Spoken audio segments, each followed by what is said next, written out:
Jadi apakah putusan MKD DPR tadi siang itu sudah tepat dan apa efek sanksi terhadap anggota DPR nonaktif ini? Kita akan bahas bersama Effendi Hoiri, anggota DPR RI periode 99 hingga 2013 dan Direktur Eksekutif Parameter Politik Indonesia Adi Prayitno yang sudah ada di studio. Selamat malam, Bung Adi. Malam, Mas. Gus Coy, selamat malam. Selamat malam, Mas. Oke. Ini suaranya jauh banget ya, jadi saya nggak. Nanti kami perbaiki. Saya ke Bung Adi Prayitno dulu kalau gitu. Nanti sambil perbaiki oleh tim kami. Bung Adi, putusan sanksinya nonaktif, tapi ada juga bahkan yang dinyatakan tidak melanggar etik. Padahal ekspektasi publik ya, kalau kita ikuti peristiwa Agustus lalu sampai sekarang itu kan tuntutannya sangat deras untuk mereka dinonaktifkan, diberhentikan maksudnya. Iya. Gimana nih, Pak? Ya, saya kira ada dua hal. Pertama, kalau kita mendengarkan bagaimana statement-statement publik secara umum ketika muncul kegaduhan ini, maka memang ada harapannya supaya anggota dewan yang dinilai tidak etis ini dan dilaporkan ke MKD itu memang diberhentikan secara permanen. Ya. Tapi hari ini kita mendengarkan secara seksama betapa MKD DPR RI telah memutuskan di antara 5 orang itu yang dinyatakan melanggar kode etik 3 orang. Sementara 2-nya lagi itu dinyatakan tidak aktif. Tapi yang dinyatakan melanggar kode etik ini hanya dalam waktu tertentu. Dari 3 sampai 6 bulan. Setelah itu kemudian bisa aktif kembali menjadi anggota dewan. Itulah yang saya sebut sebagai dalam banyak hal ini pastinya akan mempengaruhi bagaimana persepsi publik terkait dengan anggota dewan termasuk juga dewan secara kelembagaan. Karena kalau kita mau jujur sebenarnya salah satu lembaga politik yang mendapatkan nilai yang tidak baik-baik saja, raportnya merah adalah anggota dewan. Kan itu yang kemudian kita bisa ditangkap oleh publik. Wajar kalau dengan adanya putusan ini pastinya terkait dengan anggota dewan dan secara kelembagaan secara umum persepsinya agak tidak baik-baik saja. Itu yang pertama.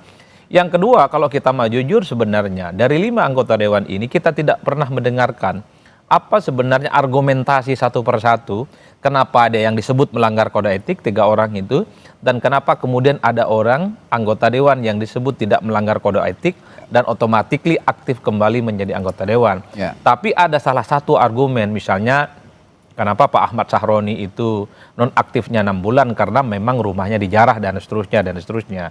Oleh karena itu apapun argumentasinya tapi per hari ini MKD tidak menyampaikan secara terbuka minimal dari kutipan-kutipan media-media mainstream tidak disebutkan satu persatu soal argumentasi kenapa nonaktif, kenapa dianggap melanggar kode etik, dan argumentasinya sehingga publik itu bisa mencerna apa sih sebenarnya kok disebut melanggar dan tidak disebut melanggar, kenapa hanya 6 bulan, kenapa hanya 4 bulan dan ada yang 3 bulan. Ini yang saya kira per hari ini belum sampai kepada publik yang saya kira pastinya ke depan akan mendapatkan betapa ini akan menjadi satu pembicaraan yang cukup luar biasa. Tentu dengan nada-nada yang rada-rada kurang oke pastinya. Oke, saya ke Gus Coy. Gus sudah bisa mendengar suara saya ya? Iya, tapi pelan sekali, jauh sekali. Saya coba agak mengencangkan suara saya lebih tinggi lagi supaya Gus bisa dengar. Ini Gus, selama Anda menjadi anggota DPR, ini koreksi kalau saya salah ya. Setahu saya dalam undang-undang DPR ini nggak mengenal kata nonaktif gitu. Nah, tapi sekarang kenapa MKD tidak ambil langkah misalnya berhentikan atau pecat saja jika terbukti melanggar etik, Gus? Iya, jadi istilah itu dulu nggak pernah kita kenal. Cuma kan saya sudah lama nggak di sana, jadi nggak tahu mungkin ada perubahan undang-undang atau perubahan di MKD-nya, ada istilah nonaktif ya. Sehingga ketika itu muncul kita memang juga kaget. Ada istilah nonaktif, kemudian tiba 6 bulan atau berapa gitu kan, itu dulu nggak pernah kita kenal. Oke, ya. Nah kalau sekarang putusannya seperti yang kita saksikan bersama, ya gimana nasib DPR ke depannya menurut Anda, jika memang tidak memberikan sanksi yang memberikan efek jerah lah terhadap anggota-anggota DPR yang kerap kali melakukan pelanggaran etik ini, Gus? Ya, jadi komentar saya gini secara umum. Ya. Ketika Mas Sahroni melakukan sesuatu yang kurang dikehendaki oleh publik atau menyinggung perasaan publik dengan kata-katanya, partai dalam konteks ini adalah Partai Nasdem membuat kebijakan yang merespon reaksi publik. saya kira itu kita beri apresiasi. Meskipun istilah nonaktif itu istilah baru ya, artinya nomenklatur baru. Tapi yang kita hormati, kita hargai adalah sikap partai memberikan hukuman kepada anggotanya yang menampilkan perilaku yang tidak sesuai dengan atau yang kontra dengan publik ya. Yang kedua, kemudian setelah itu proses MKD, kemudian MKD melakukan sidang dan seterusnya, kemudian membuat keputusan seperti ini. Apakah itu ada istilah nonaktif apa tidak, itu hak MKD, kita nggak bisa ikut campur di situ ya. Nah, di satu ini juga kita kasih apresiasi karena dia membuat keputusan dan memberi hukuman juga. Kemudian dari aspek Mas Sahroni juga tidak menolak, dia menerima hukuman itu. Ini saya kira semua kita beri apresiasi. Tapi ke depan saya kira DPR itu kan wakil rakyat. Apapun ceritanya, keinginan rakyat, aspirasi rakyat, mulut kita itu harus senantiasa terkait dengan kepentingan rakyat. Apa yang kita suarakan atas dasar pikiran kita, atas dasar hati kita, dan atas dasar kepentingan mayoritas rakyat, itulah yang harus muncul dari statement kita. Nah, itu yang kita harapkan ke depan. Ini Bung Adi, ini kan MKD, Mahkamah Kehormatan Dewan, ini agak unik ya dibandingkan dengan peradilan-peradilan umum misalnya pidana dan segala macam. Ini kan bukan peradilan umum memang. Ibaratnya ini pengadilan politik internal di DPR lah ya. Tapi yang jadi soal adalah yaitu tadi Bung Adi sudah mengungkap alasan-alasan mereka memberikan sanksi-sanksi itu tidak diungkap. Tapi yang saya tanyakan, mereka akhirnya kalau dari luar Anda melihatnya punya preferensi tertentu nggak sih sama orang-orang yang tadi diadili lah, dalam tanda kutip diadili di MKD tadi?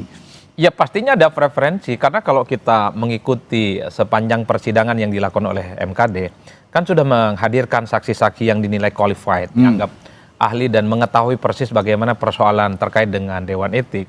Tapi bagi saya secara prinsip, terlepas dari apapun ada mekanisme di MKD DPR RI, keputusannya sudah bisa dibaca oleh publik, ada yang disebut melanggar kode etik dan tidak melanggar kode etik. Ya kalau mau jujur ini kan tidak sesuai dengan aspirasi publik yang Agustus lalu melakukan protes dan demonstrasi yang berharap bahwa ketika ada oknum-oknum anggota dewan yang dinilai melukai perasaan rakyat dan seterusnya, ya tentu bukan hanya soal nonaktif dong, tapi ini misalnya ada sanksi yang jauh lebih tegas dan memberikan efek jera. Semoga ini tidak terulang kepada anggota dewan yang lain. Tapi bagi saya ini sudah menjadi selesai ya, nasi sudah menjadi bubur. Yang jelas yang saya khawatirkan adalah persepsi publik terkait dengan dewan secara kelembagaan itu semakin tidak oke di masa-masa yang akan datang. Karena kalau kita membaca survei-survei politik kan di antara salah satu lembaga politik yang nilainya minor selain partai politik adalah DPR RI. Nah itu yang pertama. Nah yang kedua bagi saya secara prinsip lesson learn-nya adalah soal semoga nggak terulang ini Mas Radi. Semoga tidak ada lagi anggota dewan yang memiliki statement, perilaku dan pernyataan-pernyataannya yang melukai perasaan rakyat. Apalagi di tengah masyarakat yang sensitif secara ekonomi, susah mencari pekerjaan, sedang berkelahi dengan hidupnya. Tapi pada saat yang bersamaan ada pemandangan-pemandangan yang tidak elok yang terjadi pada anggota dewan kita. Bukankah anggota dewan itu adalah mereka yang cukup paham betul bagaimana situasi yang dihadapi oleh masyarakat saat ini? Karena kalau kita mendengarkan anggota dewan pasti bicaranya, saya ini anggota dewan atas nama rakyat, dikit-dikit anggota rakyat, dikit-dikit atas nama rakyat dan seterusnya. Tapi dalam praksisnya kita juga tahu betapa anggota dewan itu adalah sosok yang paling susah untuk mendengarkan aspirasi-aspirasi yang berkembang. Kan itu yang sebenarnya kita inginkan ke depan. Tunjukkan dengan kinerja, bukan hanya dengan kata-kata yang justru menyayat dan melukai perasaan rakyat. Ngomong-ngomong atas nama rakyat, mereka ini kan punya konstituen. Mereka ini punya rakyat yang kata mereka di atas namakan oleh mereka ini yang harus juga dipertanggungjawabkan dengan sikap-sikap mereka di DPR. Nah kalau bilang ngomong-ngomong atas nama rakyat itu saya mau bertanya ke Bung Adi, kalau di konstituen kira-kira mereka benar-benar bisa diterima, bisa menerima, konstituen mereka bisa menerima nggak atas keputusan yang sudah diberikan MKD? Nanti saya akan tanyakan hal itu setelah jeda di Sapa Indonesia Malam, tetaplah bersama kami.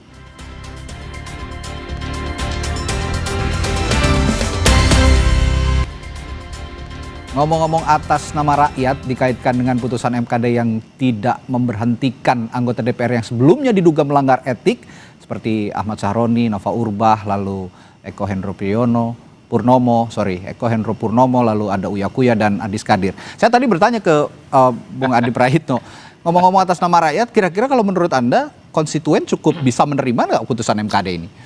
Ya, per hari ini tentu tidak punya alat deteksi apakah menerima atau tidak menerima terkait dengan putusan MKD ini. Karena kalau kita mau melihat ya, sejak 5 anggota dewan ini dinonaktifkan oleh partainya, tentu mereka tidak beririsan dengan konstituen yang memilihnya.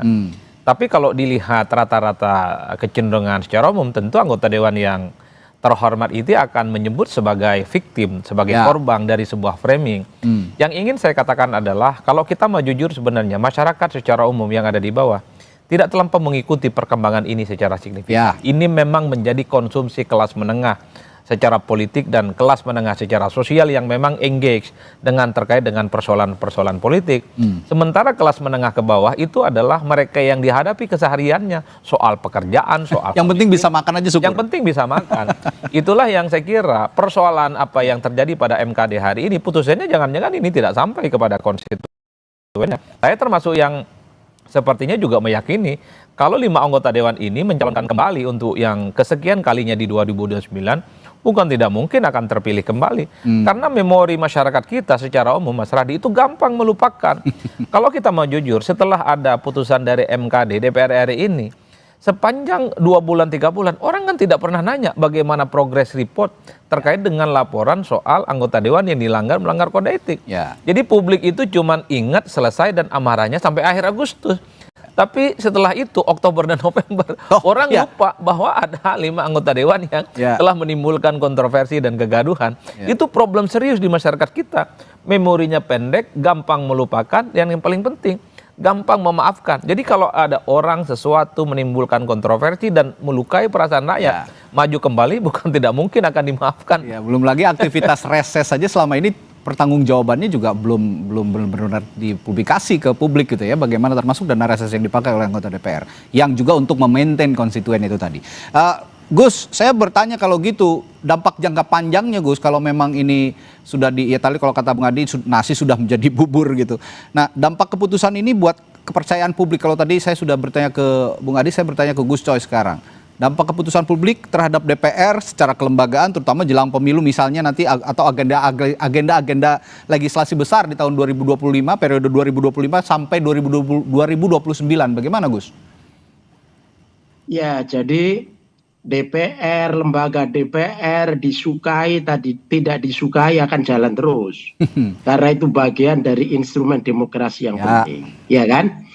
Nah, kejadian ini saya kira harus menjadi refleksi bagi seluruh partai politik, anggota DPR, kelembagaan DPR, terutama pimpinan-pimpinan DPR, ini harus menjadi refleksi. Jadi, kenapa rakyat kurang begitu percaya kepada institusi DPR? Bahkan hati mereka mungkin jengkel, ya kan? Udah muak, apalagi mengatasnamakan rakyat. Untuk mengatasnamakan tidak salah karena memang mereka dipilih oleh rakyat. Tapi ke depan menurut saya ini semuanya harus menjadi pelajaran, menjadi diambil hikmahnya. Yang sudah dihukum saya kira sudah cukup. Saya kira seperti Mas Sahroni ya, kawan saya ini hukumannya sudah sempurna ya. Partai menghukum, MKD menghukum, ya. Kemudian rakyat menghukum, rumahnya dikeroyok gitu ya. Ini juga pelajaran bagi yang lain-lain supaya tidak terjadi. Nah, oleh karena itu saya kira ini menjadi pelajaran bagi kita semua ke depan. DPR harus terus-menerus memperbaiki diri. Mereka harus menampilkan bahwa DPR adalah bagian dari pimpinan negara ini, harus menjadi suri tauladan, mencerminkan penampilannya jangan terus kelihatan hedonis. Ya, betul. Mereka akan digaji juga dari Jadi, pajak rakyat. Itu saya kira yang membuat rakyat itu marah, meskipun mungkin tidak semuanya salah gitu ya, tapi marah karena tampilannya hedonis, mempertontonkan kekayaannya. Boleh kaya, orang itu boleh kaya, tapi jangan kelihatan sok betul gitu loh dalam itu ya. Saya kira itu. Gus, saya mau tanya juga berdasarkan pengalaman Anda sebagai anggota DPR dulu. Kalau status, memang kita selama ini tidak mengenal status nonaktif sebenarnya di DPR, yang dikenal ya aktif atau diberhentikan. Tapi kalau dalam status nonaktif begini, kira-kira menurut Gus, ini mereka ini tetap digaji dan mendapatkan fasilitas atau bagaimana? Karena itu yang jadi pertanyaan rakyat selama ini. Kalau dinonaktifkan kan masih menerima gaji. Komentar lagi tuh apa itu keputusan seperti itu ya? Ya. Nonaktif dalam konteks tidak masuk ke DPR, tidak boleh masuk di DPR. Hukum tidak masuk DPR, kan? Tapi dia tidak dipecat. Secara status hukum dia masih anggota DPR, berarti masih punya hak untuk menerima gaji dong, ya kan? Ya. Tidak menerima gaji itu karena berhalangan tetap. Ya. Betul nggak? Berhalangan tetap. Kalau dia tidak masuk berbulan-bulan, berminggu-minggu seperti banyak sekali selama ini, itu kan, itu tetap menerima gaji kan. Terus sekarang dinonaktifkan, di situ apa nomenklaturnya, apa normanya yang ada di situ? Nah, itu yang saya tidak tahu. Barangkali ada norma baru, kita nggak tahu. Nah ini yang dalam tanda kutip dikatakan melukai hati publik. Mereka melakukan pelanggaran, disanksi hanya nonaktif tidak hadir di DPR, tapi mereka dapat gaji. Apa yang harus dikomunikasikan ke publik oleh DPR kalau begini, Bung Adi? Ya, saya kira memang ada sesuatu yang disebut sebagai... Bentar, Gus, saya bertanya ke Bung Adi sebentar. Ya, memang harus ada sesuatu upaya yang sangat revolusioner yang mesti dilakukan oleh kawan-kawan DPR, yaitu tentang pentingnya mengubah paradigm shift, perubahan paradigma, bahwa DPR bukan adalah DPR yang zaman dahulu, DPR yang disebut sering pelesiran, suka flexing, suka mempertontonkan kemewahan, tidak pernah mendengarkan aspirasi rakyat, kemudian begitu banyak oknum-oknum mereka yang kemudian terlibat dalam persoalan korupsi dan seterusnya. Per hari ini memori publik terkait dengan DPR itu tidak pernah berubah, Radi. Saya membayangkan dengan peristiwa adanya lapor-melapor kepada MKD, anggota Dewan ini kemudian melakukan pembenahan-pembenahan yang sangat signifikan dan vital. Apa yang perlu dilakukan? Ya tunjukkan selain kinerja mereka itu menunjukkan wajah kalau anggota Dewan itu betul-betul mewakili mereka. Kalau reses ya reses beneran. Kalau aspirasi yang muncul di masyarakat ya harus diperjuangkan secara signifikan. Kalau ada regulasi dan undang-undang itu diprotes oleh publik, ajak yang protes itu untuk berdialog, berdiskusi kira-kira apa solusi yang terbaiknya.